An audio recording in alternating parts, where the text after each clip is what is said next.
Hello guys, स्वागत है आप सभी का टू नॉट डाई के सीजन 2 के फर्स्ट एपिसोड में, जिसमें आज हम देखने वाले हैं कि आखिर हांग गिल-जो की डेथ के बाद दाजुन क्या बन चुका है, उस ब्रूटल ट्रॉमेटिक इवेंट का आफ्टर मैथ आखिर क्या है, एंड साथ ही उसका जो वो पुराना बदला अधूरा रह गया था, क्या उसे वो पूरा करेगा कि नहीं। चलिए देखते हैं। कहानी की शुरुआत में हमें हांग गिल-जो के कुछ आखिरी पल दिखाए जाते हैं, क्योंकि अब उसकी मौत को पूरा 1 साल बीत चुका है। और फिर हमें दिखाई जाती है दाजुन की स्कूल, जिसमें आज भी डोन ली किसी और बच्चे को बुली कर रहा है। मतलब इसके साथ जो भी हुआ उसके बावजूद भी इसकी अकल अभी तक ठिकाने पर नहीं आई। वो इस बंदे को बुली करते हुए गाली देता है एंड स्टिल आज भी उसके चमचे उसकी तारीफ करते हैं। वो जानबूझकर अपनी आइसक्रीम को नीचे फेंकता है, फिर उस बेचारे बंदे को ऑर्डर देता है कि कुत्ते की तरह इसे खा। मतलब दाजुन नहीं तो कोई और, इसने अपना बकरा ढूंढ लिया है। जब परेशान होकर उस बंदे के मुंह से गाली निकल जाती है तो वो उसके मत्थे को पकड़कर उस आइसक्रीम में पिचका देता है। तो जैसा ही एक चूहा था यहाँ पर, उसका नाम था दाजुन। वो इतना ज्यादा घटिया था कि उसका कोई दोस्त भी नहीं था, तो हम लोग उसके साथ पूरा दिन खेलते थे। लेकिन फिर उस साले ने मुझे मारने की कोशिश की। तो अब तू ही बता, आखिर मैंने उसके साथ क्या किया होगा। फिर मैंने उसे ही मरवा दिया। तो अपने दिमाग में ये फालतू के ख्यालात सोचना बंद कर दे और अपनी औकात में रह खजुए, अगर जिंदा रहना है तो। सो दाजुन के बाद अभी ये बंदा काफी ज्यादा सफर कर रहा है। इवन क्लास के अंदर भी उसके साथ डोन ली काफी घटिया और घिनौनी हरकतें करता है, बट फिर भी क्लास के अंदर ये सब वो झेल लेता है, क्योंकि क्लासरूम और स्कूल के बाहर इसके साथ जो होता है उसके मुकाबले ये चीज काफी बेहतर है। वो इतना ज्यादा ट्रॉमेटाइज है कि यही विश कर रहा है कि काश 10 सालों तक ये लेक्चर खत्म ही ना हो और मुझे बुली ना होना पड़े। लेकिन तभी रिसेस की बेल बज जाती है और डोन ली फटाक से आकर उसे टपली बजा देता है एंड फिर वो उसे ले जाता है स्कूल की छत पे। हम देखते हैं कि शाम हो चुकी है और बादल भी छाने लगे हैं, और तभी स्कूल की तरफ एक खतरनाक बंदे के कदम पड़ते हैं। उसके हाथ में रहा रॉड और उसका हुलिया देखकर लोग उससे डर रहे थे, क्योंकि असलियत ये थी कि वो अकेला नहीं था, उसके साथ थी उसकी अपनी पूरी गैंग। और अपने दांत कसते हुए वो बंदा उस स्कूल के अंदर एंटर करता है। तभी हम देखते हैं कि छत पर डोन ली ने उस बेचारे बंदे के गोटे पकड़ लिए हैं एंड देन ही रियलाइज कि उसका सामान एज कम्पेयर टू हिम काफी बड़ा है। वो बेचारा दर्द के मारे करा रहा था, लेकिन डोन ली के अंदर लुल्ली की आत्मा आ गई थी। वो कहता है, तू तो पेट्रोल ले बे, चल अपनी पैंट उतार, अगर मरना नहीं चाहता तो मेरी बात मान, वरना स्कूल के यार्ड के सामने तुझे नंगा कर दूंगा। ये चीज इस चश्मिश बंदे के बस के बाहर थी। वो एक बार को सोचता है कि क्या मैं इस बिल्डिंग से छलांग मार के कूद जाऊं, लेकिन उसके इस ख्यालों के बीच ही डोन ली उसको कई सारे तमाचे बजा देता है, उसे धक्का मारकर गिराता है और उसकी चप्पल निकालकर रूफ से नीचे फेंक देता है, जो डायरेक्टली जाकर गिरती है स्कूल के ग्राउंड में। आपको अगर याद ना हो तो बता दूं कि डोन ली ने ये सेम चीज दाजुन के साथ भी की थी। सो उसी तरह डोन अगेन इस बंदे को ऑर्डर देता है कि जा अब अपनी चप्पल जाकर लेकर आ।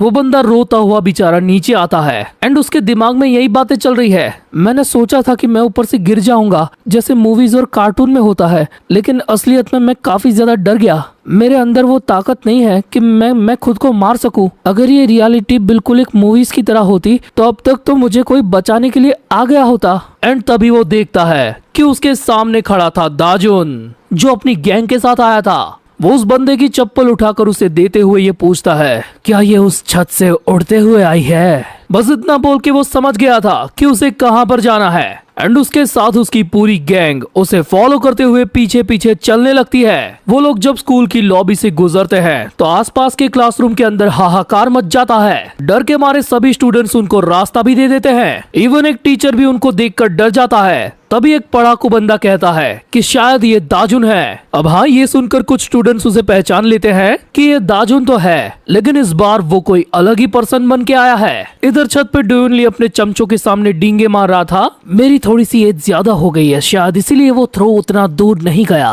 पर आज का मजा यही समाप्त होता है, चलो चलते हैं। बट तभी वो देखता है कि उसके सामने दाजुन आ चुका था। उसको अपनी आंखों पर यकीन नहीं हो रहा था कि आखिर ये यहाँ पर कैसे।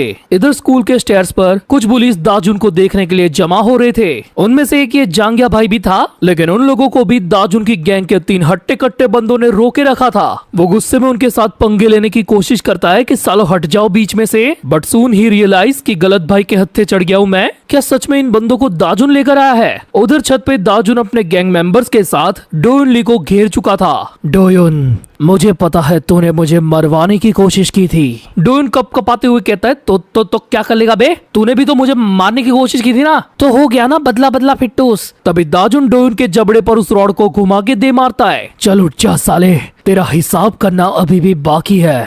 डोयुन का इतने में ही घी खत्म हो चुका था। उसको दाजुन और उसके बंदों के अंदर इतना खतरनाक ऑरा दिखता है कि वो सीधा घुटनों पे ही आ जाता है कि जहाँ पर ना तुसी ग्रेट हो। आई एम सॉरी मैंने तुम्हारे साथ जो भी किया, लेकिन तुम्हारी वजह से मैं कोमा में भी गया था और मेरा एक पैर जिंदगी भर के लिए बिगड़ गया है। तो बस इस लफड़े को यहीं पे खत्म करो और इस बार मुझे माफ कर दो। वेल दाजुन उसकी ये सारी बात सुनता है और अपने हाथ से उस रॉड को छोड़ देता है। डोयुन को लगता है कि दाजुन अब उससे कुछ भी नहीं करेगा, तो वो हंसते हुए अपनी जगह पर खड़ा होता है। तभी उसके दूसरे गाल पर दाजुन एक जोरदार रैप्टा मारता है। डोयुन कहता है भाई प्लीज क्या चाहिए तुझे, तू मांग, बस मैं सब कुछ देने को तैयार हूँ। लेकिन दाजुन उसके मुंह पर ट्रिपल थप्पड़ बजाता है। एंड बस इतने में ही डोयुन ने विमल थूक दी थी। वो कहता है मैं समझ गया, मैं गलत था। बट आगे वो कुछ बोलता उससे पहले दाजुन एक और मुक्का उसके मुंह पे मार देता है, फिर एक और फिर एक और। लेकिन आखिरी मुक्के से बचते हुए डोयुन भागने लगता है। तभी दाजुन की गैंग का एक बंदा उसे पकड़कर उस टेरेस की एज पे लगा देता है कि दाजुन भाई बस इशारा करो, इस साले को यहीं से फेंक दूंगा।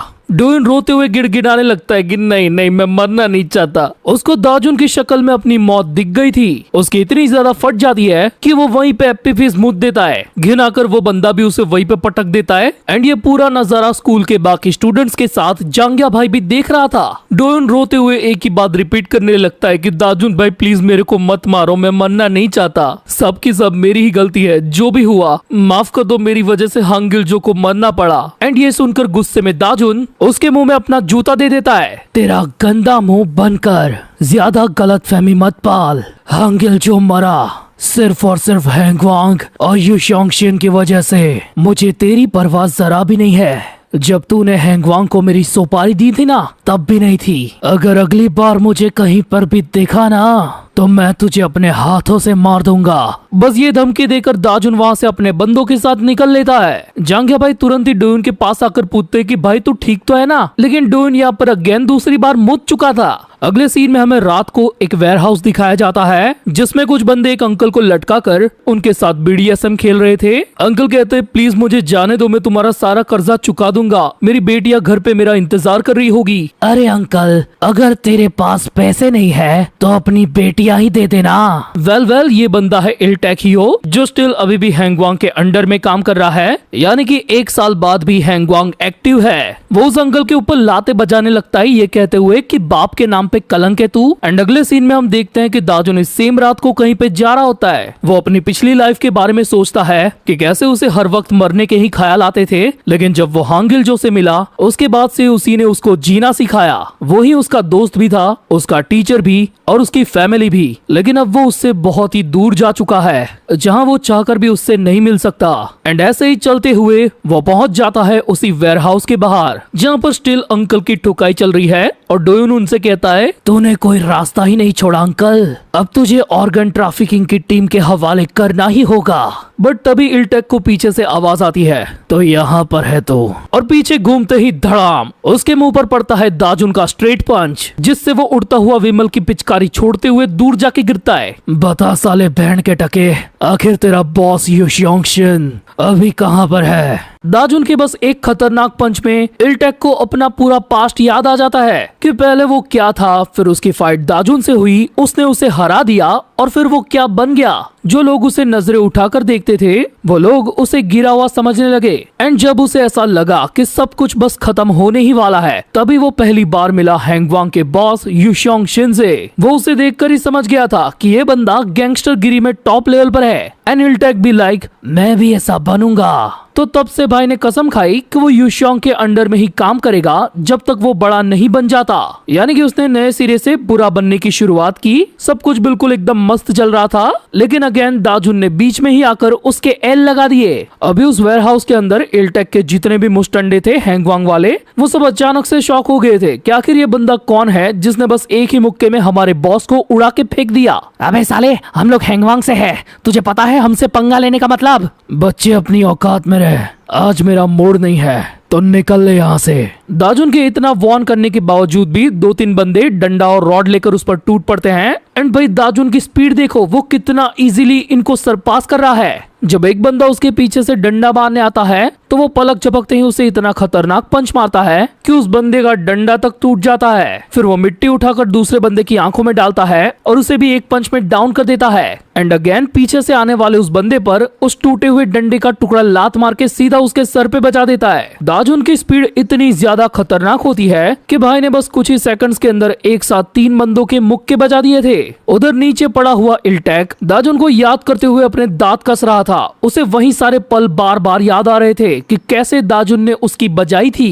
एंड अचानक से उछलकर वो दाजुन पर एक खतरनाक किक मारता है। तुझे देख के पुराने जख्म ताजा हो गए साले, आखिर इतने दिनों से कहाँ छुपा था तू? मुझे लगा हंगिल के मर जाने के बाद तुम लोग भी एक एक करके खत्म हो गए होंगे, लेकिन आज अचानक से क्या बदला लेने के मूड में आया है? तो इस बार मेरी बारी है तुझे बजाने की। ये बोलते हुए वो दाजुन पर काफी स्पीड में चार्ज करता है और उस पर कुछ हैवी पंचेस भी मारता है, जिससे दाजुन इजीली बच जाता है। वो उसे किक मारते हुए कहता है कि मैंने इतने टाइम से चूड़ियां नहीं पाई है, मैंने भी बदला लेने के लिए बल्कअप किया है। लेकिन दाजुन उसकी किक को बीच में ही पकड़ के उसकी टांग को नीचे धकेल देता है और फिर उसकी पसली पर बस एक ही मुक्का मारता है, जिससे इल्टेक की सांसें रुक जाती है और वो घुटनों पे आ जाता है। वो इतने ही डेमो से समझ गया था कि मेरे सामने अभी जो दाजुन खड़ा है वो पहले से कहीं ज्यादा ताकतवर है। इवन उसने तो बल्कअप के साथ कई सारी स्किल भी सीख के रखी है, यानी कि दाजुन के सामने इल्टेक का जीतने का कोई भी चांस नहीं है। इवन ये बात इल्टेक के मुस्टंडे भी समझ गए थे, क्योंकि उनका लीडर तो कांप रहा था। तो अगले ही सेकंड इल्टेक एक नाइफ को निकाल के दाजुन पर अटैक्स करने लगता है। दाजुन उनसे बचता हुआ थोड़ा सा पीछे जाने लगता है, तभी इल्टेक काफी स्पीड में उसकी तरफ कूदता है और हमें बस खचाक करके स्टेप की एक आवाज आती है। इल्टेक, तेरे बदले की बात वाली बकचोदी मुझे समझ में नहीं आ रही है और मुझे फर्क भी नहीं पड़ता कि आखिर तू क्या चाहता है। हम देखते हैं कि इल्टेक ने स्टेप तो किया था, लेकिन वो हुआ था एक वुडन स्टिक में जो दाजुन ने बीच में ला दी थी। दाजुन एक ही सेकंड में इल्टेक का हाथ पकड़ के उसे नीचे गिरा देता है और उसी हाथ को मरोड़कर डिसलोकेट कर देता है। उसकी हड्डी की खटैक वाली आवाज से इल्टेक की आह से आह निकल जाती है और दाजुन उसे कहता है कि चल अब चिल्लाना बंद कर, बस मेरे सवाल का जवाब दे। तुम सब बड़वों का बॉस यू xiongxian आखिर कहाँ पर है? इल्टेक अपने ही दर्द डिस्को में कराते हुए कहता है कि आखिर दाजुन भाई आप ये क्यों जानना चाहते हो? ये सुन के दाजुन उसके डिसलोकेट कंधे पे पैर रख देता है और कहता है कि मुझे बस मेरे सवाल का जवाब दे साले। इल्टेक दर्द के मारे यही सोच रहा है कि वो चीज वापस से हो रही है, ये अगेन हो रहा है। मेरे गैंग वाले मुझे झुकी नजर से देख रहे हैं, तो उनके सामने शानी गान बनने के लिए वो अपने उस नाइफ को दाजुन के पैरों में स्टेप करने की कोशिश करता है। लेकिन दाजुन भाई की रिएक्शन टाइमिंग इतनी खतरनाक होती है कि बस एक ही किक में उसने इल्टेक के नाइफ को हवा में चक्री की तरह गोल घुमा दिया था। एंड बीच में ही उस नाइफ को पकड़ के वो अचानक से इल्टेक के हाथ में उसे स्टेप कर देता है। मतलब भाई यार ये कितना क्रेजी मूव है जो अभी दाजुन ने किया। एक बार को इल्टेक को ये समझ में नहीं आया कि उसके हाथ में कुछ घुस चुका है। वो अपने इस वाले सदमे से बाहर आता उससे पहले दाजुन उसका पैर काटने लगता है और कहता है कि अगर तूने मेरे सवाल का जवाब नहीं दिया तो मैं इसे पूरा ही काट दूंगा। मैं इस बात का ध्यान रखूंगा कि तू अपनी बाकी की जिंदगी रेंगते हुए गुजारे, बिल्कुल एक कीड़े की तरह जो तू है। वो चिल्लाते हुए उसे कहता है कि भाई भाई मैं बताता हूँ, मैं बताता हूँ, आप रुक जाओ। वो कहता है कि मेरे जैसे निचले लेवल वाले लोगों को तो पता ही नहीं है कि आखिर यू xiongxian कहाँ पर है, क्योंकि पूरे हैंगवांग के अंदर ही उसकी लोकेशन को टॉप सीक्रेट रखा गया है। इतना सुनने के बाद भी दाजुन उस नाइफ का कुछ पहना हिस्सा इल्टेक के पैर में उतार चुका था, क्योंकि ये वो जवाब नहीं था जो उसे चाहिए। तो आगे इल्टेक बकता है कि हैंगवांग का एक की एग्जीक्यूटिव है, उसे शायद से पता होगा कि यू xiongxian कहाँ पर है। उसके इतना बोलते ही हमें एक दूसरी जगह दिखाई जाती है जहाँ एक बच्चा हैंगवांग के एग्जीक्यूटिव के सामने गुस्से में खड़ा था। वो कहता है कि हमको यहाँ से जाने दो, हम लोग पैसा चुका देंगे। तो वो एग्जीक्यूटिव कहता है अगर तू पैसे देने वाला है तो मैं तुझे तो जाने दूंगा, लेकिन तेरी बहना मेरे कब्जे में रहेगी। वेल ये बंदा है शोंगो मून, जिसका हुलिया और हेयर स्टाइल थोड़ी सी चेंज हो चुकी है, बट इल्टेक अभी इसी के बारे में बात कर रहा है। एंड सडनली उसको याद करते हुए दाजुन भी वहीं पर स्टॉप हो जाता है, क्योंकि उसके और शोंगो के बीच में भी एक हिस्ट्री रही है जिसका बदला लेना अभी भी बाकी है। यानी कि दाजुन का अगला टारगेट है शोंगो मून। आगे इल्टेक कहता है कि मैं जो भी जानता था वो सब तुम्हें बता चुका हूँ, तो प्लीज मुझे जाने दे दाजुन। लेकिन दाजुन आगे उसे शोंगो का पता पूछता है जो इल्टेक को नहीं मालूम। तो वो कह देता है कि अगर तुम हैंगवांग के एक्टिव इलाकों के अंदर तलाश करोगे तो वो तुम्हें मिल जाएगा। एंड जैसा कि हम जानते हैं कि दाजुन को ऐसे जवाब सुनने ही नहीं थे। उसने इल्टेक को कहा था कि जो मैं पूछ रहा हूँ तू एग्जैक्ट वही बता, बट वो नहीं बता पाया। तो अगले ही सेकंड दाजुन उसके पैरों पर वो चाकू घुमा देता है, जिसके बाद शायद ही इल्टेक अपनी लाइफ में कभी चल पाए। अपना ये काम निपटा कर वो वेयर हाउस से बाहर आता है एंड उसके सामने खड़े होते हैं उसके कुछ लॉयल गैंग मेंबर्स। ये टैटू वाला बंदा दाजुन की गैंग का नंबर 2 है। इसका नाम है डो ग्योम्बैक। दाजुन उन सभी से कहता है कि आखिर तुम लोग यहाँ पर क्यों आए। ग्योम्बैक कहता है अरे भाई तुम्हें मुझे यहाँ पर देखकर खुशी होनी चाहिए। हम यहाँ पर इसीलिए आए हैं ताकि हमारे बॉस दाजुन भाई किसी भी मुसीबत में ना पड़े। एंड देन हम देखते हैं कि दाजुन की गैंग के इन सारे बंदों ने हैंगवांग के कुछ एक्स्ट्रा गुंडों को पेले रखा है जो दाजुन के लिए थ्रेट बन सकते थे। ग्योम्बैक दाजुन से पूछता है क्या अब तुम्हें युशोंगशिन का पता चला।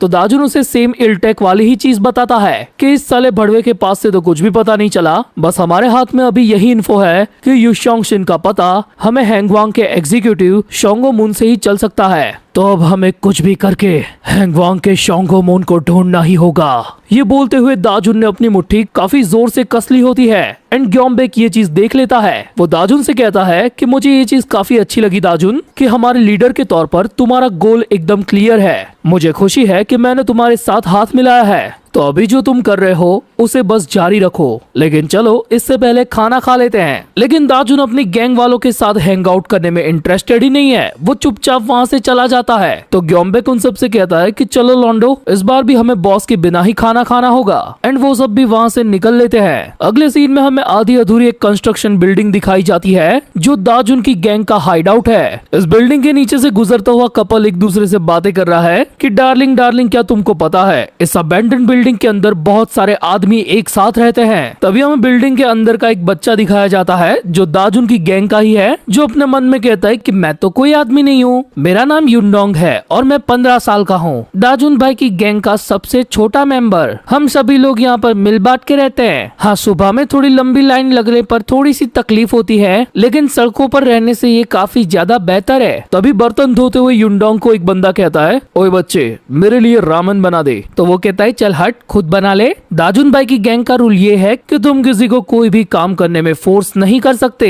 अगर उनको बता दिया ना तो दाजुन भाई तेरी ले लेंगे। युनडोंग हमें आगे बताता है कि भले ही यहाँ पर कितने भी लफड़े हो, लेकिन ये सब के सब दाजुन भाई की बात हमेशा मानते हैं। भले ही हम सब अलग अलग रीजन के चलते यहाँ पर आए हैं, लेकिन आपस में हम सब की काफी अच्छी बनती है। फिर वो शॉर्ट में अपनी कहानी बताता है कि आखिर वो कैसे यहाँ तक पहुँचा। वेल घर से भागने के बाद उसने जो पहली बाइकर गैंग को ज्वाइन किया था उसका लीडर इसे काफी ज्यादा पीटता था क्योंकि ये पॉकेट वगैरह चोरी नहीं कर पाता था। इवन वो उसे ये सारे गलत काम करने की ट्रेनिंग भी देता था। तो युनडोंग वहाँ से भी भाग गया और ऐसी कड़ाके की ठंड में बिना खाए पिए पूरे 1 वीक तक सड़कों पे ही पड़ा रहा। अगर और थोड़ा टाइम ज्यादा हो जाता तो उसकी मौत पक्की थी, बट तभी वहाँ पर उसे दाजुन ने देख लिया और उसी की वजह से अभी दाजुन की गैंग में ये बंदा जिंदा है। तो तब से युनडोंग का यही गोल है कि मैं कुछ भी करके दाजुन भाई की हेल्प करेगा, मैं उनके काम आएगा। वो घड़ी में देखता है कि सुबह के 9 बज गए हैं मामू। तो वो तुरंत ही उनका प्रोटीन शेक तैयार करके सीधा छत पे देने चला जाता है जहाँ दाजुन हैवी वर्कआउट कर रहा था। युनडोंग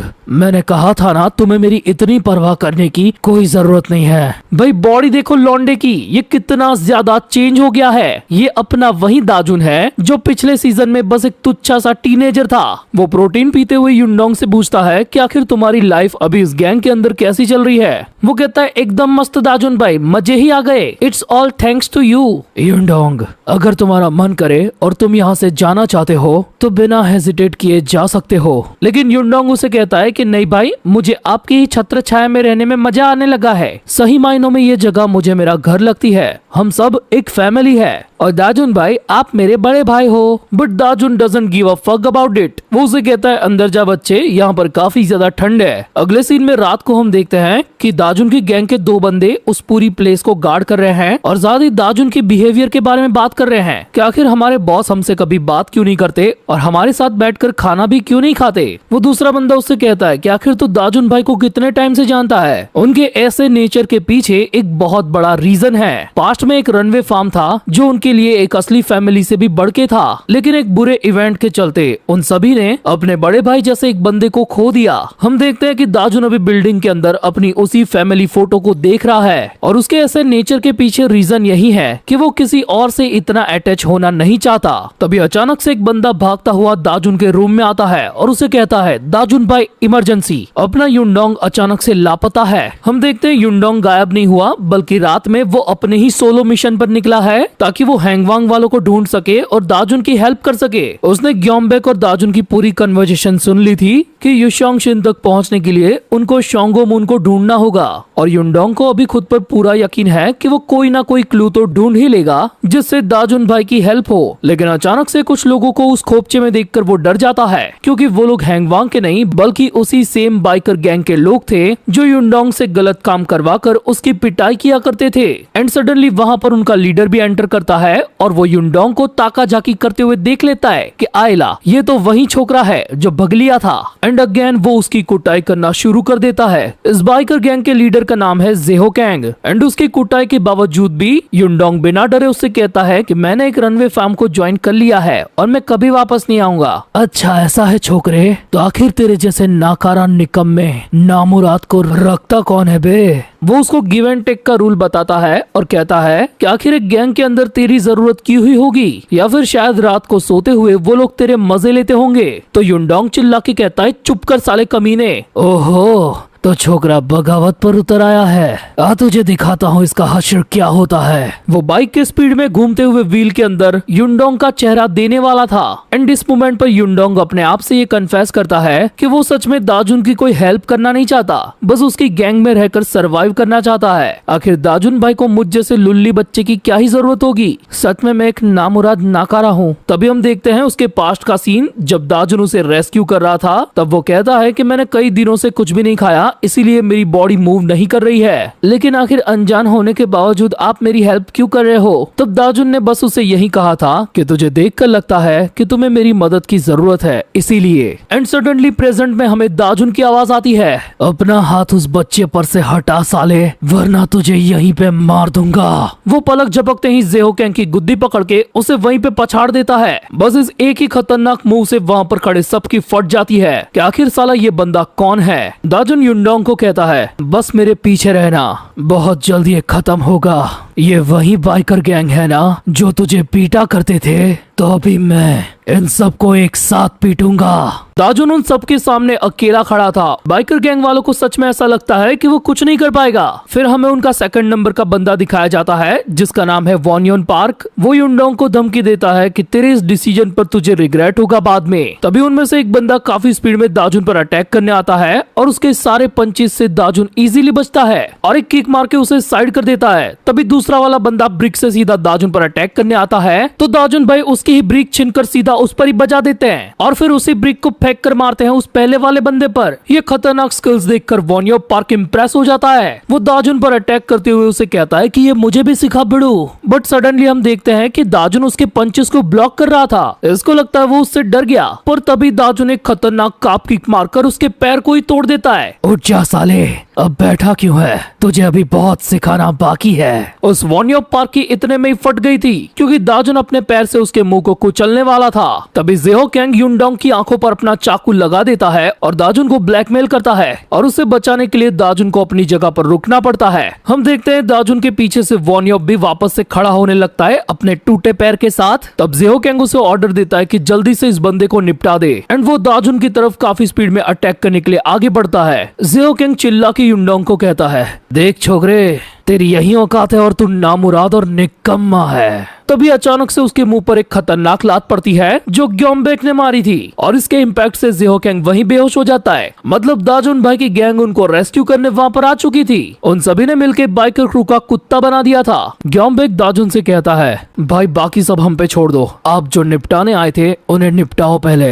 एंड अगले ही सेकंड दाजुन लिटरली एक पंच में वॉन्यो पार्क का एक हाथ भी तोड़ देता है। वो समझ जाता है कि फॉर्म में मैं गलत भाई के हत्थे चढ़ गया हूँ, लेकिन उसे ये फीलिंग दूसरी बार आ रही थी। तभी हम देखते हैं कि दाजुन हांगिल के फॉर्म को कॉपी करता हुआ उसके थोबड़े पर एक खतरनाक पंच मारता है। And next moment bro rest in pussy. Well यहाँ पर एक डिटेल है कि ये वॉन्यो पार्क को ये फीलिंग दूसरी बार इसीलिए आ रही थी क्योंकि ये पहले भी किसी गैंग वॉर के दौरान हांगिल के हाथों से पिटा था। दाजुन की गैंग वाले बंदे कहते हैं ग्योम भाई हमने बाकी सबको निपटा दिया, अब आगे क्या। दाजुन उन सभी को थैंक्स कहता है और फिर वो सभी वहाँ से जाने लगते हैं। युनडोंग रोते हुए दाजुन भाई को सॉरी कहता है कि मैं तो आपकी हेल्प करना चाहता था लेकिन मुझे नहीं पता था कि ये सब हो जाएगा। उसे लगता है कि वो सच में एक डेड वेट है यानी कि नामुराद निकम्मा, बट दाजुन उसे कहता है कि नहीं तू वैसा बिल्कुल भी नहीं है, तू मेरी फैमिली का हिस्सा है, अब रोना बंद करो और चलो घर। वेल यहाँ से जाते हुए दाजुन अपने मन में यही सोच रहा था, मैं पहले ही 2 बार अपनी फैमिली को खो चुका हूँ। पहली जो असली थी लेकिन उन्होंने मुझे नहीं अपनाया, लेकिन फिर सड़कों पर जो लोग मुझे मिले उन्होंने मुझे अपनों में जगह दी, लेकिन अब जो मेरा परिवार बन चुका है उनको मैं किसी भी कीमत पर खोना नहीं चाहता।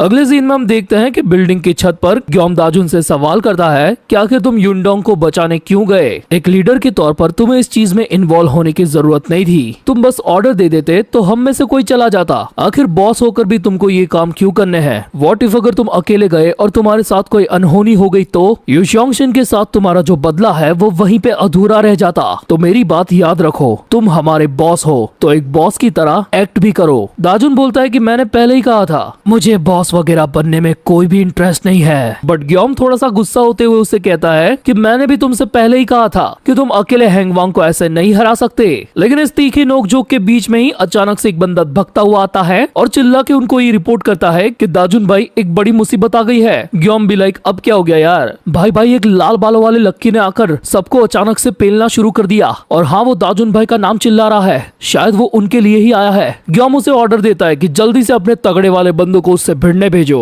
तभी सीन शिफ्ट होते हम देखते हैं कि दाजुन की गैंग के कुछ बंदों को ऑलरेडी पीट चुका है। इवन जो वो तगड़े बंदे उससे भिड़ने गए थे ना उनको भी पेल के एक को तो भाई उसने हवा में ही उठा लिया है। एंड वो चिल्ला के उन सबसे कहता है दाजुन को लेकर आओ मेरे सामने।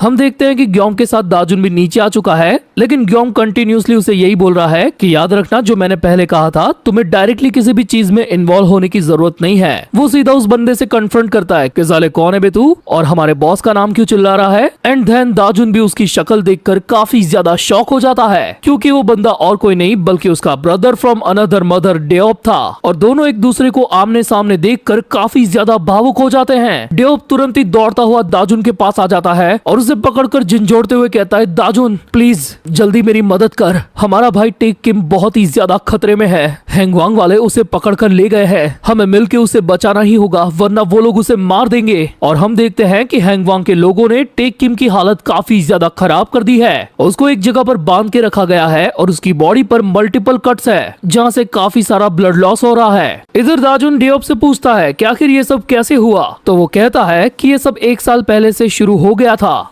हम देखते हैं कि हांगिल की डेथ के बाद इन लोगों ने डिसाइड किया था कि वो सब अपने अपने अलग रास्ते पर निकल जाएंगे। और हाँ ये मत पूछना कि दाजुन यहाँ पर क्यों नहीं है, क्योंकि सीजन 1 की एंडिंग में हमें ये दिखा दिया गया था कि हांगिल की डेथ का बदला लेने के लिए दाजुन हर रात घर से बाहर निकल जाता था। और उसी टाइम के दौरान डेओप, शोंगबिन, ग्योंग और टेक किम ने डिसाइड किया था कि वो लोग अलग हो जाएंगे। वो लोग एक दूसरे को आखिरी गुड बाय करते हैं और ये डिसाइड करते हैं कि अब उनमें से कोई भी हैंगवांग के साथ पंगा नहीं लेगा ताकि किसी और की जान ना जाए। इस बात को डिसाइड करते हुए भी उन लोगों को काफी तकलीफ हो रही थी, लेकिन टेक किम को कुछ ज्यादा ही सदमा लग गया था। हांगिल की याद ने इन लोगों को इस कदर तोड़ दिया था कि शोंगबिन तो लिटरली रोने लगा था। हम देखते हैं कि वो चारों अपने अलग अलग रास्ते पर निकल जाते हैं और डेओप वापस से उस फार्म वाले घर में लौट रहा था। तभी उसने पलटकर जब टेक किम को देखा था वो तभी समझ गया था कि वो पहले ही रिजोल्यूशन ले चुका है कि हैंगवांग के सामने टक्कर लेगा, चाहे उसमें उसकी मौत भी क्यों ना हो जाए। एंड इसीलिए वो पूरी प्लानिंग के साथ अभी हैंगवांग वालों पर अटैक करने गया था, बट अनफॉर्चुनेटली उसे हैंगवांग के इंचियोन पोर्ट वाले बेस पर उन लोगों ने कैप्चर कर लिया है। डेओप आगे कहता है कि इंचियोन का वो पोर्ट हैंगवांग के लोग अपने फॉरेन बिजनेस के लिए यूज करते हैं एंड वो बिजनेस है ह्यूमन ऑर्गन्स हार्वेस्टिंग,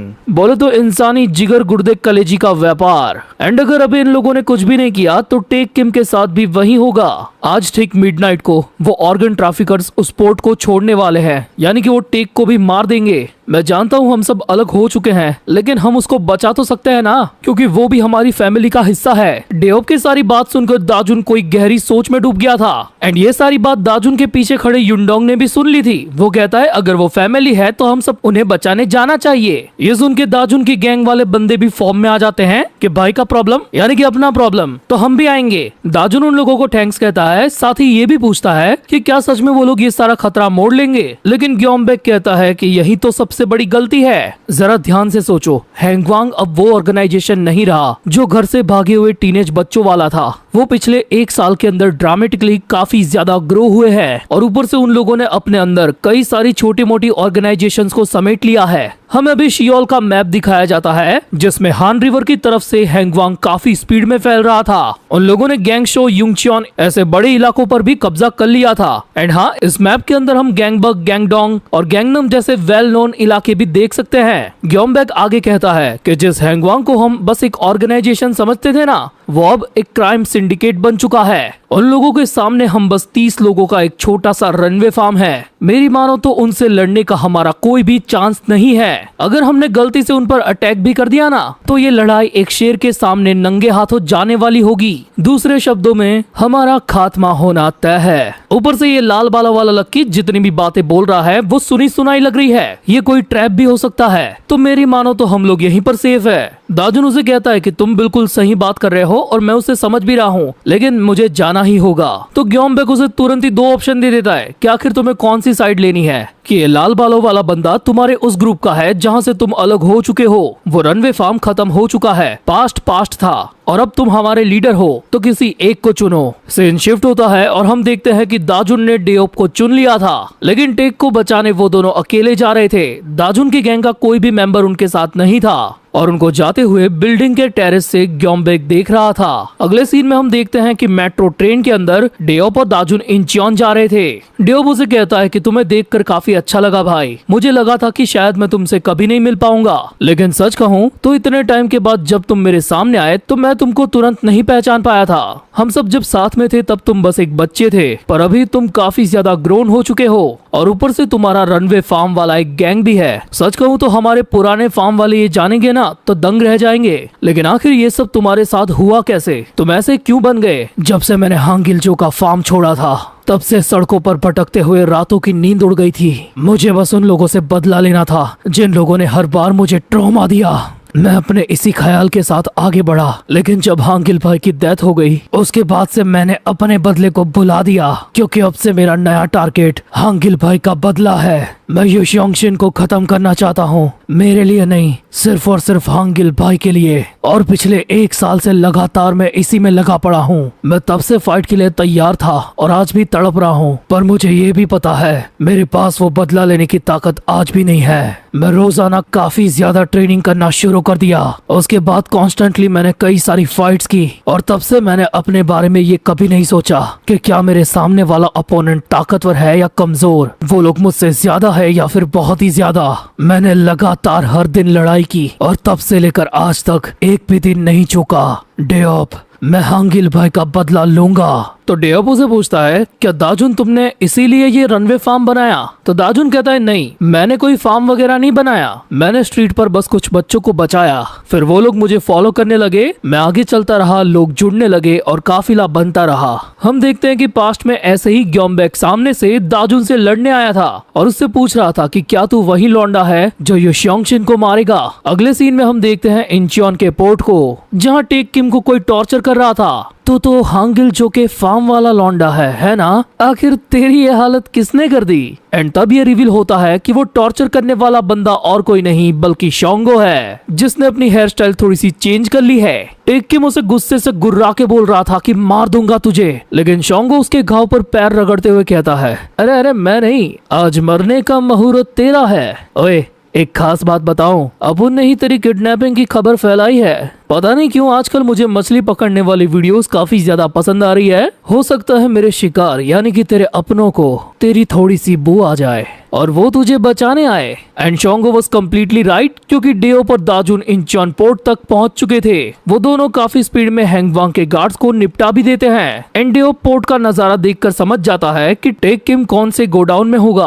वो दोनों अपने पंचेस को कसते हैं और तैयार होते हैं। लेकिन यहाँ पर हल्ला गुल्ला मचाने से पहले ये लोग ये फिगर आउट करते हैं कि आखिर टेक किम को एग्जैक्टली कौन सी जगह पर रखा गया होगा। तो दाजुन उन पिटे हुए बंदों में से एक को पकड़ के पूछता है, सच सच बता साले, आखिर किडनैप किए हुए लोग कहाँ पर है। वो इशारा करके बताता है कि जिन लोगों को भी ऑर्गन ट्रैफिकिंग होने वाली है वो सब के सब एकदम नजदीक वाले गोडाउन में है। डेओप कहता है, दाजुन अगर मेरे बस में होता तो मैं काफी तेजी से भागकर उसे बचा लेता, लेकिन उस पूरी जगह को हैंगवांग के बंदों ने काफी हैवीली गार्ड किया है। साला मैंने जितना सोचा था ये लोग उससे कहीं ज्यादा है, तो अच्छा यही रहेगा कि हम कोई और रास्ता ढूंढे। तभी दाजुन कहता है, वहाँ नीचे जितने भी लोग हैं मैं अकेला उन सबको आराम से संभाल सकता हूँ, लेकिन तुमने जो कहा वो बात भी पते की है। यानी कि दाजुन कहना चाहता है कि बेटर यही है कि वो लोग उन सभी को अवॉइड करे ताकि कोई केओस ना मचे और टेक किम ज्यादा मुसीबत में ना आए। बट डेओप स्टिल श्योर नहीं होता, क्योंकि इतने सारे लोगों में से बचना नामुमकिन है। तभी दाजुन की नजर वहाँ पर पड़े कंटेनर्स पर पड़ती है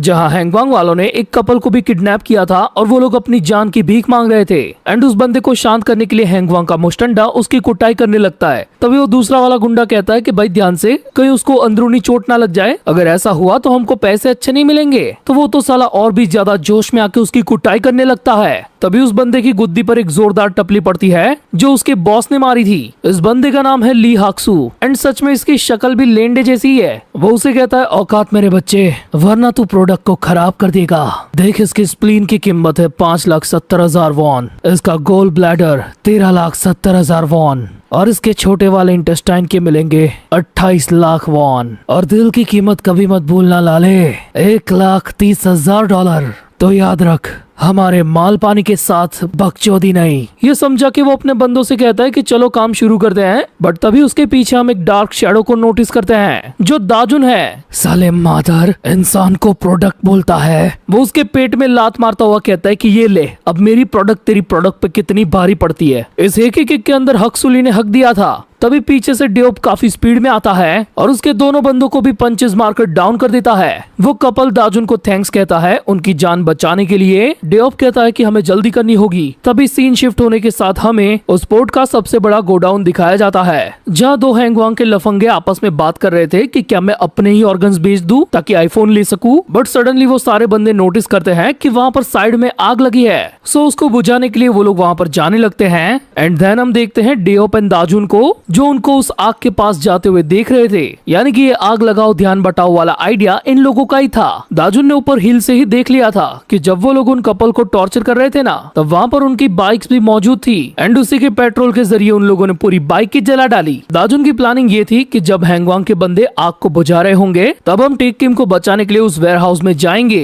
एंड अभी वो दोनों काफी स्पीड में वही कर रहे होते हैं। वो एंट्री पॉइंट पर खड़े गार्ड को डाउन करते हैं एंड सीधे उस वेयर हाउस के अंदर घुस जाते हैं जहाँ पर स्टिल कुछ मुस्टंडे ऑलरेडी मौजूद थे। और हाँ, टेक किम भी इनको इसी गोडाउन के अंदर दिख जाता है, लेकिन उसकी हालत कुछ ज्यादा ही खराब थी। उसे देखकर दाजुन को इतना ज्यादा गुस्सा आता है कि वो डेओप के साथ मिलकर सीधा उन लोगों पर टूट पड़ता है। दोनों मल्टीपल किक्स और पंचेस के साथ उन सारे बंदों को इजीली डिफीट कर देते हैं और जल्दी से जाते हैं टेक किम के पास। वो बेचारा अपने भाइयों की आवाज सुन के बेहोशी से जागता है और कहता है कि आखिर तुम दोनों यहाँ पर क्या कर रहे हो, तुम्हें यहाँ नहीं आना चाहिए था, क्योंकि ये पूरा का पूरा शोंगो का ही ट्रैप था।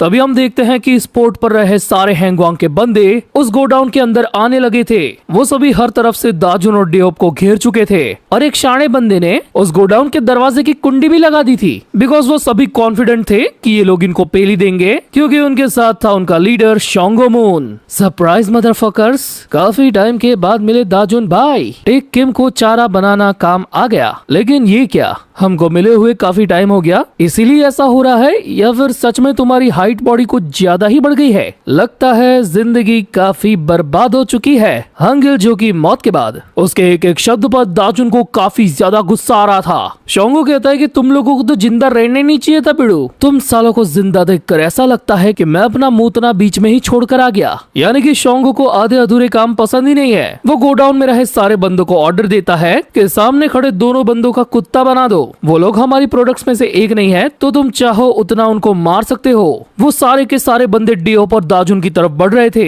तभी एक बंदा उनमें से कूदता हुआ सीधा डेओप पर अटैक करने आता है तो दाजुन उसको एक खतरनाक पंच मारता है जिससे वो रॉकेट बन के दूर जाके गिरता है। ये देख के शोंगो की शक्ल पे 12 बज जाते हैं। हमें जिंदा देखकर तेरी कान जल गई, ये मुझे भी काफी इंटरेस्टिंग लगा क्योंकि अब उस जली हुई तशरीफ को मैं और ज्यादा बचाने वाला हूँ। हम देखते हैं कि कई सारे बंदे दाजुन की तरफ आते हैं और वो एक ही मुक्के के अंदर 2-3 बंदों को नॉकआउट कर देता है। इधर डेओप बेचारे से बस सिंगल बंदे निपट रहे होते हैं। तभी वो देखता है कि दाजुन भाई तो तांडव मचा रहे हैं। वो सोच में पड़ जाता है कि आखिर पिछले 1 साल के अंदर दाजुन के साथ ऐसा तो क्या हुआ कि वो इतना चेंज हो गया। तभी इस फाइट के बीच में शोंगो को एक बंदा कहता है, बॉस हमारी डील का टाइम हो गया है और ये बंदे हमारी सोच से ज्यादा ताकतवर है। शोंगो कहता है कि मैं भी फाइट करना चाहता हूँ लेकिन मुझे ये काम उस बंदे पर छोड़ना होगा। एंड तभी हम देखते हैं कि पोर्ट के उस गोडाउन के बाहर वही लंबा चौड़ा बंदा खड़ा है। अंदर डेओप और दाजुन फाइट के अंदर कुछ ज्यादा ही बिजी हो गए थे। तभी वो नोटिस करता है कि शोंगो टेक किम को कहीं ले जा रहा था। दाजुन भाई मेरा काम पहले से फिक्स है तो मुझे वहाँ पर जाना होगा।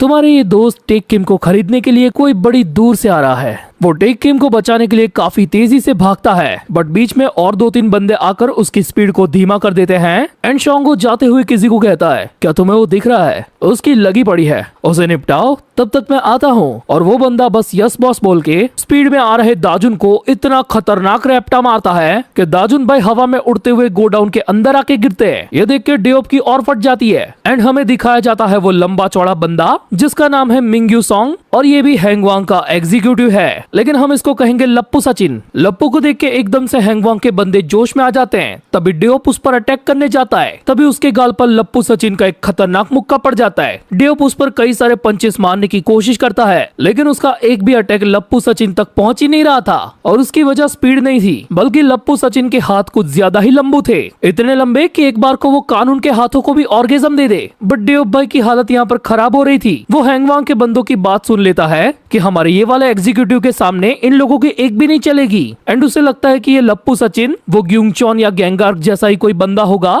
जिनसे ये लोग पहले निपट चुके हैं। लप्पू बोलता है, मैंने सुना था कि तुम हांगिल के फार्म वालों ने हैंगवांग के कुछ एग्जीक्यूटिव्स को पेला था, तो मेरे सामने क्यों मूत रहे हो बे? डेओप को ये फीलिंग आ चुकी थी कि वो इसके सामने कुछ नहीं कर पाएगा। तभी साइड से दाजुन भाई स्पीड में आते हैं। ये फालतू बातें सोचने के लिए हमारे पास टाइम ही नहीं है। डेओप चिल्ला के उसे कहता है कि भाई मत जा उधर, वो पेल देगा तुझे। दाजुन को अपने सामने आता हुआ देखकर लप्पू सचिन कहता है कि कोई फायदा नहीं होगा, माफ करना लेकिन तेरे छोटे मुक्के। इतना बोलते ही दाजुन का एक ही मुक्का उसका जबड़ा हिला देता है। वो सोच में पड़ जाता है कि आखिर ये कैसे हुआ, ये छोटी हाइट वाला बंदा मेरी रीच तक कैसे पहुंचा। एंड अगले ही पैनल में हम देखते हैं कि हमारे दाजुन भाई कितने पहुंचे हुए हैं। वो उसके पेट में भी खतरनाक मुक्के बजाता है जिस दौरान लप्पू सचिन ये समझ जाता है कि ये कोई लक नहीं है बल्कि ये बंदा सही मायनों में मेरे अटैक्स को रीड कर रहा है। दाजुन जंप करते हुए कहता है कि मेरे पास टाइम ही नहीं है, तो साइड हो जा साले। ये लात इतनी जोरदार थी कि लप्पू सचिन घुटनों पे आ गया था। दाजुन का ये रूप देखकर डेओप के पसीने छूट रहे थे। हैंगवांग के नए एग्जीक्यूटिव, हट जा सामने से। मैंने सोचा था तुम सब सड़क छाप कुत्ते हो लेकिन नहीं, तुम में से एक भेड़िया भी है। अगर ऐसा है तो मेरे पास बस एक ही रास्ता बचता है, जल्दी जाओ सालो और उसका शिकार करो। दाजुन उसके हर एक बंदे को निपटाता हुआ उसी की तरफ आगे बढ़ रहा था लेकिन लप्पू सचिन अगेन उसे लात मार के पीछे धकेल देता है। उसके बंदे दाजुन को अगेन घेर लेते हैं और दाजुन भी फिर से फाइट बैक करना शुरू कर देता है। लप्पू सचिन की प्लानिंग ये होती है कि वो अपने बंदों के थ्रू दाजुन का सारा स्टेमिना खत्म करवा देगा जिसके बाद दाजुन उसके ट्रैप से नहीं बच सकता। अगर एक जंगली जानवर का शिकार करना हो तो उसे थकाना पड़ता है। तभी डेओप अचानक से उसके पीछे से आता है और कॉलर पकड़ के घुमा के उसको दूर फेंक देता है। दाजुन मैं यहाँ पर संभाल रहा हूँ, तो जल्दी से जा टेक को बचा। दाजुन बेचारा डेओप को अकेला छोड़ना नहीं चाहता लेकिन उसके पास कोई रास्ता ही नहीं था। वो काफी स्पीड में भागता हुआ दो बंदों को डाउन करके उस गोडाउन का गेट खोल के निकल जाता है। ये देख के बाकी सारे मुस्टंडे भी उसका पीछा कर रहे थे। तभी डेओप उस गोडाउन का दरवाजा अंदर से बंद कर देता है, यानी कि वो अब इन सबसे निपटेगा। लप्पू सचिन अपनी जगह पर खड़ा होते हुए कहता है, तू बस एक कुत्ता है, मैं तेरी जिंदा चमड़ी उधेड़ दूंगा। हम देखते हैं कि चारों तरफ से डेओप के ऊपर सारे बंदे रश कर रहे थे। तभी सीन शिफ्ट होता है और पोर्ट पर वो बायर आ चुका था जो शोंगो के साथ डील करेगा। यह बंदा एक चाइना का ब्रोकर होता है, बोले तो चाइनीज दलाल। इसका नाम है योंग चॉनवी, लेकिन हम इसको दल्ला ही कहेंगे। शोंगो उसे कहता है, जवान, हट्टी कट्टी और फ्रेश प्रोडक्ट हैंगवांग की निशानी है। ये सब के सब घर से भागे हुए नौजवान है, तो इनकी मिसिंग रिपोर्ट की भी चिंता नहीं करनी पड़ेगी बिड़ू, तो पेमेंट की बात कर ले।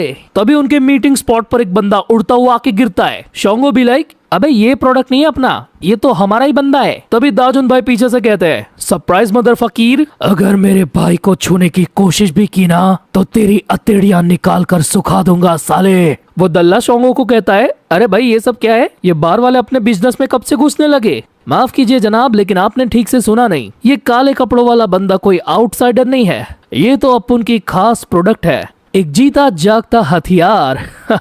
अगले सीन में हमें दाजुन गैंग का हाइडआउट दिखाया जाता है, जहाँ पर युनडोंग ग्योमबेक को बार बार यही कह रहा था कि हमें दाजुन भाई की हेल्प करने जाना चाहिए, वो खतरे में होंगे। लेकिन Gyeombaek didn't give a fuck about it. Yundong वापस से कहता है कि मैं जानता हूँ तुम्हें भी दाजुन भाई की चिंता है। तो वो कहता है, मुझे उसकी नहीं बल्कि इस पूरे गैंग की चिंता है। मैं दाजुन को लीडर की पोजीशन से हटाता हूँ for the sake of this organization. लेकिन इसी बहस के बीच उसकी फोन की घंटी बजती है और फोन की स्क्रीन देखकर वो काफी ज्यादा चौंक जाता है। तभी सीन वापस से शिफ्ट होता है इंचियोन के पोर्ट पर, जहाँ शोंगो और दाजुन आमने सामने खड़े थे और शोंगो उसे कह रहा था कि तुझे यहाँ नहीं आना चाहिए था दाजुन, आखिर क्यों तू जबरदस्ती अपनी जिंदगी खत्म करना चाहता है। दलाल साहब मुझे बस थोड़ा सा टाइम दे दे, अब आपको ताजा प्रोडक्ट बहुत जल्दी प्रोवाइड करता है। ये चाइनीज दलाल समझ जाता है कि शोंगो अब क्या करने वाला है, इसलिए वो उसे कहता है कि प्रोडक्ट को ज्यादा डैमेज मत करना।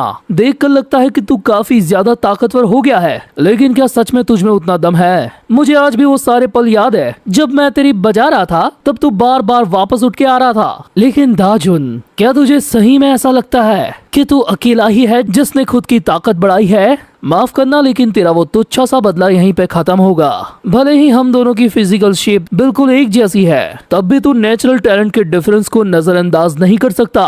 उसकी ये बड़ी बड़ी बातें सुन के चाइनीज दलाल का बॉडीगार्ड अपने बॉस से पूछता है कि क्या हम इस बच्चे पर भरोसा कर सकते हैं। तो वो कहता है, तू जानता नहीं है कि ये बच्चा क्या चीज है। इससे पहले हमारा एक पार्टनर हुआ करता था जिससे ये डील्स पहले होती थी। क्या तूने हमारे बिजनेस में हैंगजे पार्क का नाम नहीं सुना? वैसे तो वो बुढ़ा हो गया था, लेकिन उसके प्राइम में उसने खतरनाक कारनामे किए थे, इसलिए धंधे में उसका नाम था। वो मार धाड़ में सबसे आगे रहता था क्योंकि उसके मुक्कों में वो दम था। लेकिन उसको धूल चटाने वाला बस एक 17 साल का लौंडा था और उसी का नाम है शोंगो मून। हाँ, उसकी छोटी कदकाठी देखकर यकीन नहीं होता, लेकिन मैं इस धंधे के अंदर काफी लंबे अरसे से हूँ और मैंने भी पहले ऐसा कभी नहीं देखा था जो उस दिन इस बच्चे ने किया था। दल्ला आगे कहता है कि शोंगो ने उस फाइट को वन साइडेड खत्म किया था, उस लेजेंडरी बंदे को अपने हाथों से हराकर, और यही उसका प्योर टैलेंट है। उसके मुताबिक शोंगो मून एक फाइटिंग जीनियस है, वो अब तक का सबसे बेस्ट टैलेंट है जो इसने आज तक देखा है, और इसी वजह से वो शोंगो के साथ बिजनेस डील करता आया है क्योंकि उसे पूरा यकीन है कि आने वाले टाइम में शोंगो इस बिजनेस का एक बड़ा नाम बनेगा। लेकिन ये बोलते ही दल्ले के मुंह पे 12 बज जाते हैं क्योंकि दाजुन भाई के एक ही मुक्के ने शोंगो को विमल थुकवा दी थी। उसको अपनी आंखों पर यकीन नहीं हो रहा था कि शोंगो जैसा प्योर टैलेंट इस बंदे के सामने हार रहा है। तभी टेक किम को पकड़े हुए बंदे बोलते हैं, शोंगो बॉस, क्या आपको मदद चाहिए? शोंगो वापस से अपने मुक्के कसते हुए बोलता है, बिल्कुल नहीं। एंड अगेन दाजुन पर अटैक करने के लिए आगे बढ़ता है, बट उसके वो अटैक से भी दाजुन बच जाता है और उल्टा उसके कान पट्टे पर एक लात बजा देता है। शोंगो को लगता है कि ये तुक्के में हुआ होगा, तो वो अगेन दाजुन पर अटैक करता है, तो वो अगेन बच जाता है और उसके लीवर पर मारता है एक जोरदार मुक्का। ये देख के वो दल्ला और भी ज्यादा शॉक हो जाता है कि ये फाइटिंग जीनियस शोंगो मून ढंग से इस बंदे पर पंच भी नहीं दे पा रहा, और इतने में दाजुन ने एक और मुक्का शोंगो के मुंह पर मार दिया था। एंड इन हैवी अटैक्स की एक्सपेक्टेशन शोंगो ने भी नहीं की थी। वो समझ जाता है कि वो अकेला नहीं है जो ऐसे टैलेंट को पजेस करता है। तू मजाक में लेने वाली चीज तो नहीं है दाजुन, अभी ये मैटर इतना लंबा खिंच ही गया है तो मेरे पास भी कोई चॉइस नहीं बची। भाई मैं सरेंडर करता हूँ, मैं हार गया। नहीं नहीं, ये चौंकने वाली बात नहीं है, ये ट्रिक उसने हांगिल के सामने भी परफॉर्म की थी। दाजुन उसे कहता है कि मेरे सामने ये तेरे हथकंडे नहीं चलने वाले। पता है तू मुझे अच्छे तरीके से पहचानता है दाजुन, और मैं भी तुझे उतने ही अच्छे तरीके से जानता हूँ। तभी शोंगो के पीछे से उसका एक बंदा आके उसे कहता है, बॉस हमने डेओप को पकड़ लिया। एंड हम देखते हैं कि डेओप की सच में काफी गंदी हालत है। देखा दाजुन, अब तो अगर चाहकर भी कुछ करेगा तो मैं टेक किम के साथ साथ डेओप को भी खत्म कर देगा।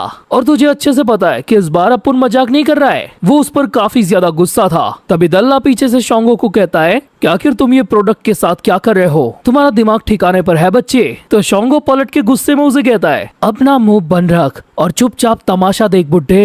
एंड अगले ही सेकंड वो दाजुन पर अटैक करना शुरू कर देता है। इस बार दाजुन उसके अटैक से बच नहीं रहा था, बल्कि उसके पंचेस को अपने फोरआर्म्स पर ले रहा था और उसके मल्टीपल पंचेस खाते हुए एक ही जगह पर स्टक हो गया था। उसे मारते हुए शोंगो यही चिल्ला रहा था कि ये वही दाजुन है जिसे मैं पहले से जानता था। क्या हो गया अगर साइज में तू थोड़ा सा बड़ा भी हो गया तो, लेकिन जब फैमिली पर बात आती है तब तुझसे बड़ा फट्टू और वीक कोई नहीं है। दाजुन उसकी बातों से काफी ज्यादा गुस्से में था, लेकिन डेओप और टेक को बचाने के लिए वो कुछ नहीं कर सकता था। तेरी शक्ल में मुझे मरा हुआ हांगिल जो नजर आ रहा है। एंड हांगिल का नाम सुनते ही दाजुन सडनली शोंगो के पंच को बीच में ही रोक लेता है। अबे साले दाजुन, मैंने कहा था ना तूने कुछ किया तो तेरे भाइयों को पेल दूंगा। तूने गलती कर दी शोंगो, मैंने इतने लंबे टाइम में बस अपना साइज नहीं बढ़ाया। एंड इससे आगे दाजुन जो बोलता है वो हमें नहीं सुनाया जाता, क्योंकि सीन शिफ्ट होता है और हम देखते हैं लप्पू सचिन को, जो अपने बंदों को ऑर्डर देता है कि इस लाल बालों वाले की हड्डियां तोड़ दो। वो लोग डेओप की बत्ती गुल करने ही वाले थे, बट तभी वहाँ पर अचानक से ग्योमबेक की एंट्री होती है। उसे खुद के सामने देखकर डेओप भी काफी ज्यादा शॉक था। हमें अगेन वही सीन दिखाया जाता है जब युनडोंग और ग्योमबेक के बीच में बहस चल रही थी और उसके फोन की रिंग बजी थी। तब दाजुन ने ही उसे मैसेज किया था कि मुझे शोंगो मून मिल चुका है तो जल्दी से बैकअप लेकर आओ। मैं वैसे आने तो नहीं वाला था, लेकिन कोई चॉइस ही नहीं थी उस साले शोंगो को जो धरना है। तभी हम शोंगो को देखते हैं जो अपने आसपास के नजारे को देखकर काफी चौंका हुआ था, क्योंकि दाजुन की गैंग के बंदों ने उन लोगों को चारों तरफ से घेर लिया था। तुम सभी वक्त पर आए, इसीलिए बहुत शुक्रिया।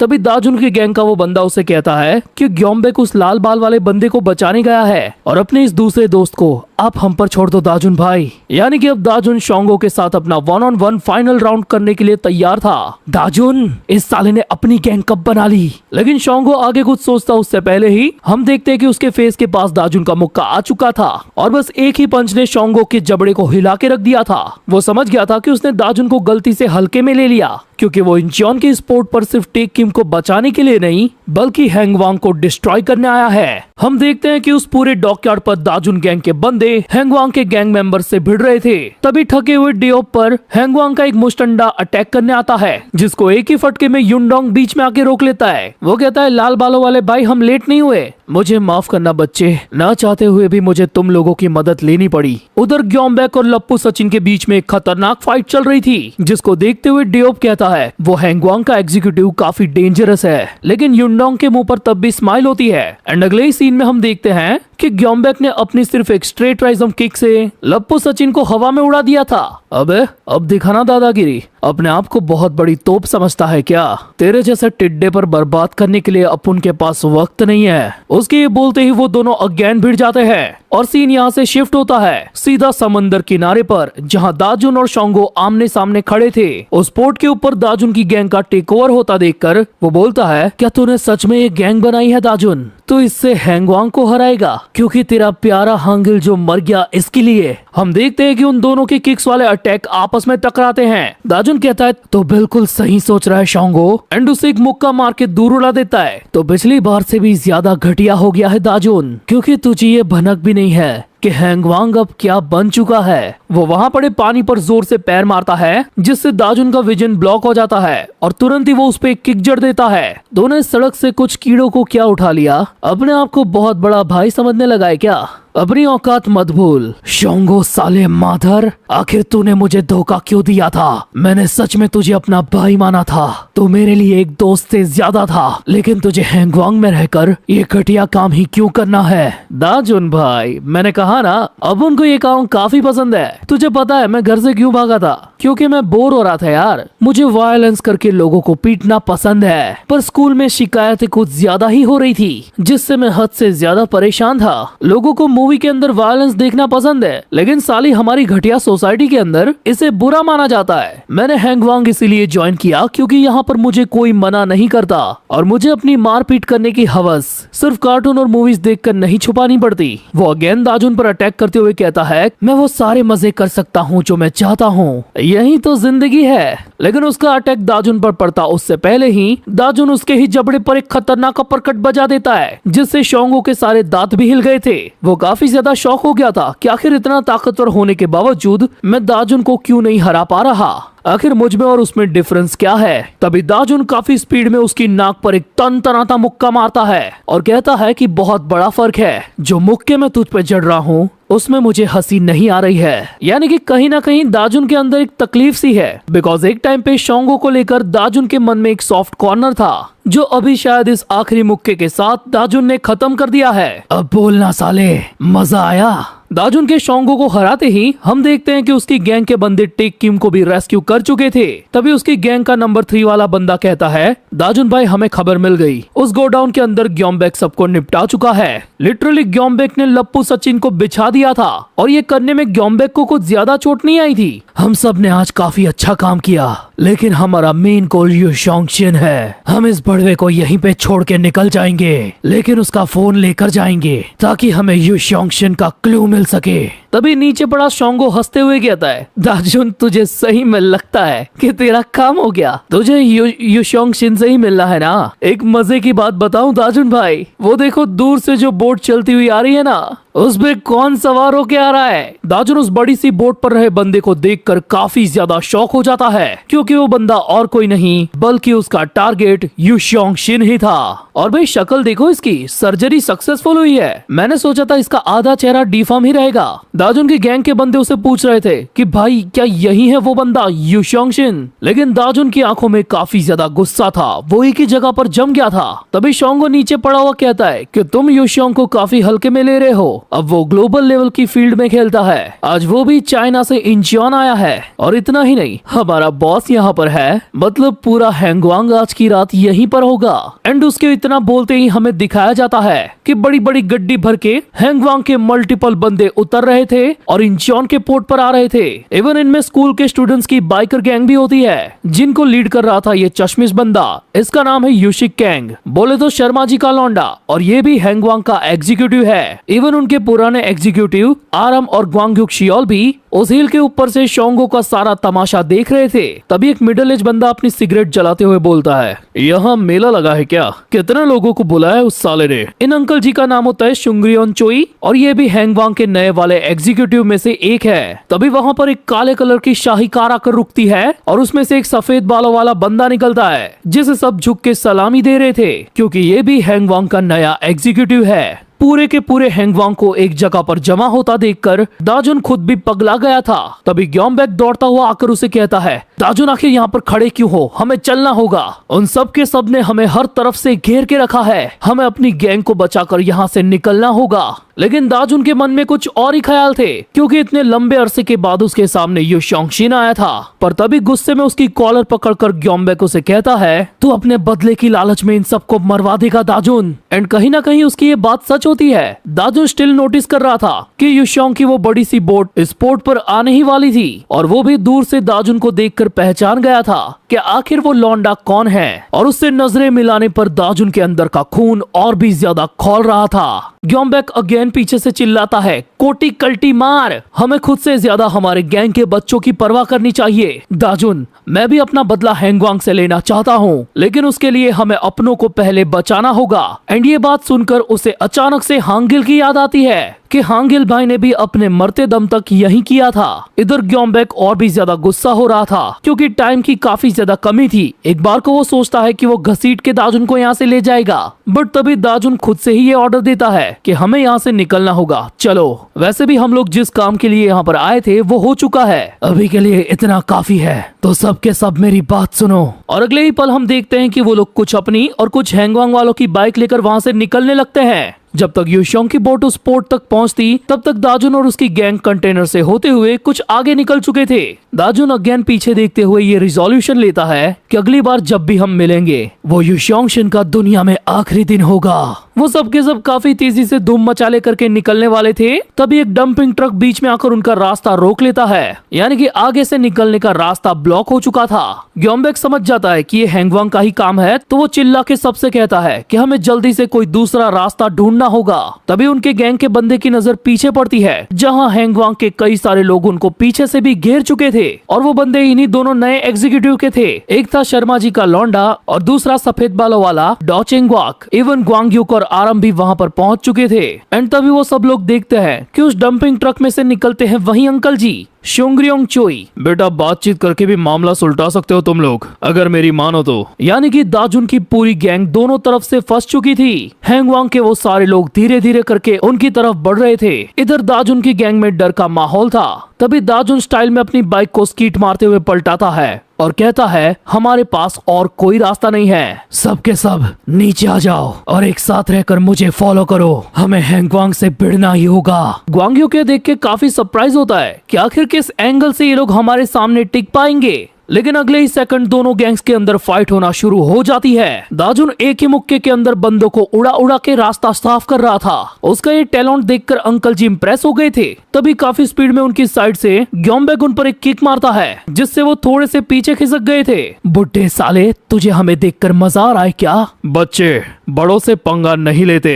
अंकल ग्योम्बेक के पंच से काफी स्पीड में बचते हुए उसको एक जोरदार अपरकट मारते हैं और इस एक ही हिट में ग्योम्बेक अपने घुटनों पर आ गया था। ओए जवान लड़के, देखा ना, अगर बात लड़ाई की आती है तो मेरे अंदर का जुनून जाग जाता है। फर्क नहीं पड़ता तुम लोग क्या कर सकते हो, लेकिन हैंगवांग को हराना तुम्हारे बस की बात नहीं है। बोले तो अंकल थोड़े से बुड्ढे जरूर है, लेकिन काफी ज्यादा एक्सपीरियंस्ड है। इधर युनडोंग भी आसपास सबको देखकर घबरा रहा था, क्योंकि वो सब के सब अपनी लिमिट्स पर आ चुके थे, बिकॉज उनके एनिमीज तादाद में कुछ ज्यादा ही थे। तभी हम देखते हैं कि वो डंपिंग ट्रक वापस से स्टार्ट हो गया था और उसे ऑन करने वाला था ग्योम्बेक। अंकल चोई उसे देखकर समझ जाते हैं कि ये लौंडा जानबूझकर मेरे अटैक को खाया था ताकि मेरी जेब से इस ट्रक की चाबी चुरा सके। ग्योम भी लाइक, ये बुड्ढा मेरे बीच में बहुत बोल रहा है। एंड ये सिग्नल मिलते ही दाजुन गैंग के सारे लोग उस ट्रक के ऊपर जाके लटक जाते हैं। अंकल जोर से चिल्लाते कि पकड़ो सालों को, मेरी EMI बाकी है उस ट्रक की। इवन वो भी भागते हुए एक बंदे को धरने ही वाले थे, तभी दाजुन अचानक से बीच में आकर एक ही लात में उन्हें पीछे कर देता है और मौका बनते ही वो सब के सब उस ट्रक पे लोड होकर जाने लगते हैं। अबे कमीनो, हम क्या इतने फुद्दू है कि इन लोगों को पकड़ भी नहीं सकते? लेकिन तब तक दाजुन गैंग ट्रक पे सवार होकर इंचियोन पोर्ट के गेट से निकल चुकी थी। वो लोग उस ट्रक पर लटकते हुए यही बातें कर रहे थे कि आखिर ग्योम्बेक को ये खतरनाक आइडिया आया कहाँ से। तभी दाजुन ये नोटिस करता है कि हैंगवांग की वो स्कूल वाली बाइकर गैंग उनको काफी स्पीड में चेस कर रही है। वो सब ये समझ जाते हैं कि ट्रक की स्पीड पर वो लोग आराम से हमारे नजदीक आ जाएंगे। तभी फिर से ऐसी इंटेंस सिचुएशन के अंदर ग्योम्बेक को एक और आइडिया आता है। इधर बाइकर गैंग के मुस्टंडे तैयार थे उन सभी को पेलने के लिए, बट सडनली वो देखते हैं कि उस ट्रक पर से सारे बंदे एक एक करके उतरने लगे हैं। उन लोगों को लगता है कि दाजुन की गैंग हार मानने को तैयार है, इसीलिए वो लोग भागते हुए अपना रास्ता ढूंढ रहे हैं। बट तभी उनके सामने ट्रक का लोडर ऊपर उठता है और ग्योम चिल्ला के कहता है, बुड्ढे मुझ पे तेरा ट्रक उतार रहा। एंड अगले ही पल ट्रक के अंदर का सारा मलबा उस पूरे हाईवे पर बिखर जाता है, जिसमें बाइकर गैंग भी धंस जाती है। जिसके बाद दाजुन और उसकी गैंग के बंदे अगेन ट्रक के अंदर बैठ जाते हैं और सेफली हैंगवांग को मात देते हुए उनकी नजरों के सामने चले जाते हैं। अगले सीन में हम देखते हैं उनके हाइड आउट को, जहां वो लोग पहुंच चुके थे और टेरेस पर ग्योम्बेक और दाजुन की डिस्कशन चल रही थी कि अब हैंगवांग हमें टारगेट करेगा। दाजुन खुद भी ये एडमिट करता है कि हैंगवांग की पावर उसने जितनी सोची थी उससे कहीं ज्यादा है। और सच में यार, जरा इस सीन को देखो, युशोंग की खिदमत में कितने सारे बंदे खड़े हैं। बैकग्राउंड में दाजुन कहता है कि सच में अभी हमारी उनके सामने कोई भी औकात नहीं है। हैंगवांग को हराना इम्पॉसिबल है। अभी के लिए हमारे पास बस एक ही रास्ता है, हमें अपनी गैंग को काफी ज्यादा बड़ा बनाना होगा। फिर हमें कुछ देर बाद का सीन दिखाया जाता है जब युनडोंग दाजुन को बुलाने आया था। दाजुन भाई जल्दी चलो, प्रोग्राम शुरू हो गया है, हम हैंगवांग के सामने पहली फाइट जीत चुके हैं। और भी इसकी खुशी में लॉन्डो ने पार्टी करना शुरू भी कर दिया होता है। एक बंदा पूछता भी है, भाई क्या हम जीत गए? तो उसके बाजू वाला कहता है, भाई हमने दाजुन भाई के दोस्त को बचाया ना, मतलब जीत गए। लिटरली इन लोगों को ये चीज पता ही नहीं है कि इन पर अभी कितना बड़ा खतरा मंडरा रहा है। लेकिन दाजुन इन सबको साथ में देखकर खुश था। युनडोंग युशोंग खाना ठूसते हुए दाजुन की प्लेट को तैयार करता है। दूसरी तरफ गैंग के कुछ मेंबर्स ग्योम्बेक की तारीफ कर रहे थे कि भाई क्या ट्रक चलाई है, आखिर सीखा कहाँ से। तो ग्योम्बेक कहता है मेरे पापा ड्राइवर थे और उनका नाम था रोशन सिंह गोगी। लेकिन सडनली उसे एक अजीब सी फीलिंग आती है। वो नोटिस करता है कि दाजुन चुपचाप उस रूम से बाहर जा रहा था। हम फिर से उनकी बिल्डिंग के टेरेस का सीन देखते हैं जहाँ दाजुन अपने बेंच प्रेस पर बैठा हुआ था। उसके मन में यही ख्याल चल रहे थे कि वो युशोंग शिन मेरे सामने था, लेकिन फिर भी मैं उसका कुछ भी नहीं बिगाड़ पाया। और इसी निराशा के चलते वो अपनी मुट्ठियों को और ज्यादा कस रहा था। तभी वहाँ पर ग्योम्बेक आकर उसे कहता है, दाजुन तुम्हारा मूड इसीलिए खराब है क्योंकि तुम युशोंग शिन को कुछ नहीं कर पाए। तुम ये अच्छे से जानते हो हमारे पास कोई परफेक्ट चॉइस नहीं थी और अपने इस छोटे से ग्रुप के साथ हम वो कर भी नहीं सकते थे। ये बात मानने में बुरी लग रही है, लेकिन सच में हम उन लोगों का कुछ भी नहीं बिगाड़ सकते। और उससे भी बुरी बात ये है कि हम अभी खतरे में हैं। हैंग वांग बहुत ही जल्द हम पर हमला करेगा।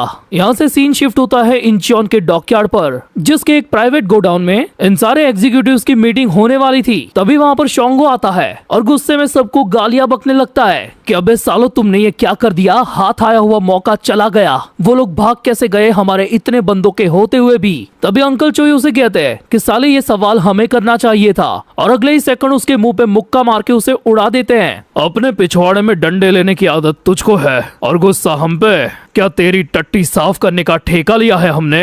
ये साले बच्चे को एग्जीक्यूटिव कौन भड़वा बना रहा है? हमें एक बार पुराने माल को निकाल कर साफ सफाई करनी चाहिए। मतलब अंकल चोई कहना चाहता था कि पुराने एग्जीक्यूटिव्स को हटा देना चाहिए। तो आरम उसे कहती है कि साले तेरी शक्ल से ही शुरुआत करना, फिर वो भी तो पुरानी है। लेकिन शर्मा जी का लौंडा यहाँ पर एकदम चिल फ्री फायर खेलने में बिजी था। तभी अंकल चोई और ग्वांगयू के बीच में लफड़ा होना शुरू हो जाता है। वो दोनों एक दूसरे की खिल्ली उड़ाते हुए भिड़ने ही वाले थे कि तभी वहाँ पर युशोंग आ जाता है। लगता है तुम लोग मुझे भूल चुके हो, और ये क्या, मेरे आने से पहले यहाँ पर कुछ और खास भी हुआ है। तुम लोगों ने पकड़े हुए टेक किम को भी जाने दिया और ऊपर से हांगिलचो के फार्म के किसी भी मेंबर को नहीं पकड़ पाए। मैंने वो देखा और सुना भी। वो लोग तुम्हारी आंखों के सामने से चले गए और तुम लोग कुछ नहीं कर पाए। वो सफेद बालों वाला नया एग्जीक्यूटिव कहता है, सॉरी सर, हम तैयार नहीं थे। और उसकी बात पर युशोंग हंसने लगता है।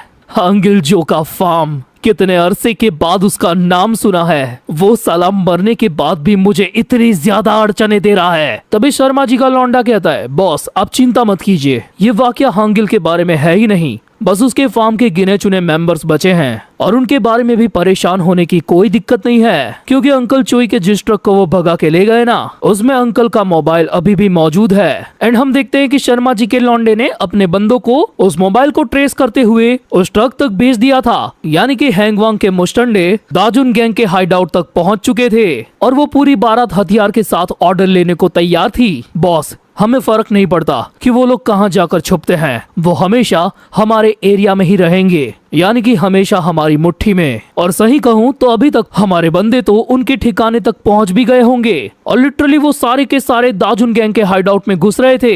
इधर अंदर हम देखते हैं कि सभी लोग तो यार पार्टी कर रहे थे, लेकिन बस चंद सेकंड्स के अंदर मौत उनके दरवाजे पर दस्तक देने वाली थी। शर्मा जी का लौंडा कहता है, अब बस 10 सेकंड्स ही बचे हैं। इधर अंदर हम देखते हैं कि युनडोंग ने ग्योम्बेक को मिर्ची खिला दी थी और बाहर हैंग वांग पहुंच चुका था, जिनकी आवाज को शायद दाजुन भी नोटिस कर चुका था।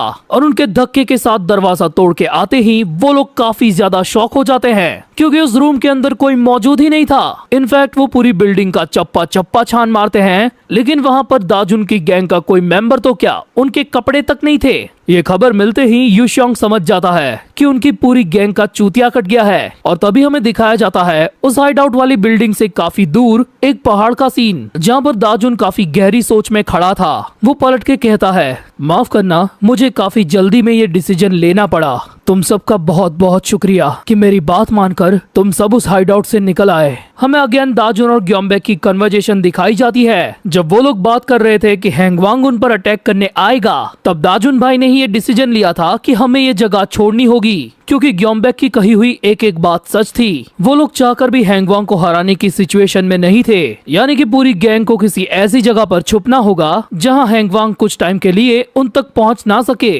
तभी हमें ये दिखाया जाता है कि हैंगवांग कितनी तेजी से आगे बढ़ रहा था। वो गैंगशो से होता हुआ गैंगनम तक के इलाके को टेक ओवर कर चुके थे, यानी कि इन सारे रेड वाले इलाकों पे हैंगवांग का पूरा कंट्रोल था। और इसी के चलते दाजुन भाई ने ये डिसीजन लिया था कि वो सब लोग जाएंगे एक नई जगह पर, जिसका नाम था गैंगबग नॉर्थ। दाजुन कहता है कि हम उस नई जगह पर जाकर फिर से शुरुआत करेंगे। आज हैंगवांग जिस पोजीशन में है वहाँ पर पहुँचने के लिए उनको भी कुछ टाइम लगा था, तकरीबन 1 साल जितना। तो हम भी यहाँ सरवाइव करते हुए अपनी ताकत को बढ़ाएंगे काफी तेजी से, उनसे कहीं ज्यादा तेजी से। सो दाजुन भाई और उनकी गैंग के इस डिसीजन के साथ ये आर्क यहीं पर एंड होता है। यहाँ से दाजुन गैंग फिर से शुरुआत करेगी और गैंगबक के अंदर रहकर खुद को ग्रो करेगी। मेरी पर्सनल ओपिनियन से कहूँ तो सेकंड सीजन का ये पहला आर्क काफी बेहतरीन था। कोई बड़ा क्लैश करने के लिए यहाँ पर फालतू का बिल्डअप नहीं दिया गया और दाजुन की पूरी गैंग के अंदर मुझे ग्योमबैक का कैरेक्टर पर्सनली काफी इंटेलिजेंट लगा। बंदा हर सिचुएशन में कोई ना कोई रास्ता निकाल लेता है, इवन जरूरत पड़ने पर वो दाजुन के अगेंस्ट भी चला जाता है। वेल, आपको ये वाला आर्क कैसा लगा ये प्लीज मुझे कमेंट्स में जरूर बताएं। और इस सीजन 2 का आपका फेवरेट कैरेक्टर कौन सा है ये भी बताना मत भूलना। वेल, मैं बहुत ही जल्द मिलूंगा आपसे एक और न्यू वीडियो में।